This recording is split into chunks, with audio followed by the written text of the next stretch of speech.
ദുരന്തമുഖത്താണ് കേരളം. കൈപ്പിടിയിലൊതുങ്ങാതെ പ്രകൃതി വിതയ്ക്കുന്ന ആഘാതത്തിൽ നിന്നും രക്ഷ നേടാനായി നെട്ടോട്ടമോടുകയാണ് ജനങ്ങൾ. അവർക്ക് താങ്ങും തണലുമായി വിവിധ മതസംഘടനകളും സാംസ്കാരിക സംഘടനകളും രാഷ്ട്രീയ സംഘടനകളും പ്രസ്ഥാനങ്ങളും എല്ലാം ഉണ്ട്. കത്തോലിക്ക സഭയും കൈമെയ് മറന്ന് അവർക്കൊപ്പമുണ്ട്. ഇതാ പൂഞ്ഞാറിലെ ഉരുൾപൊട്ടൽ ബാധിതരെ ആശ്വസിപ്പിക്കുവാനായി ടോറസ് ലോറിയിലെത്തുന്ന ഒരു ബിഷപ്പ്.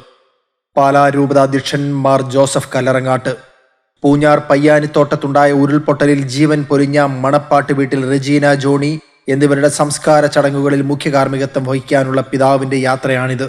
പ്രതികൂല സാഹചര്യങ്ങളെ തരണം ചെയ്തും പിതാവ് അവിടേക്കെത്തി. കാരണം താൻ അതിൽ പങ്കെടുക്കണമെന്ന് അദ്ദേഹത്തിന് നിർബന്ധമുണ്ടായിരുന്നു.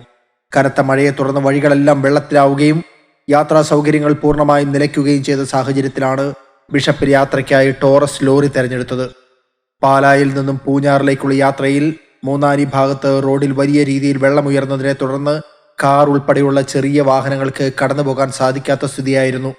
എന്നാൽ വിട പറഞ്ഞ ആത്മാക്കൾക്ക് അന്തിമ ഉപചാരം അർപ്പിക്കാനും ദുരന്തത്തിൽപ്പെട്ട കുടുംബങ്ങൾക്ക് നേരിട്ടെത്തി ആശ്വാസം പകരാനും മുൻ നിശ്ചയിച്ച സമയം തെറ്റാതെ എത്തിച്ചേരണം എന്ന ദൃഢനിശ്ചയത്തിലായിരുന്നു പിതാവ്.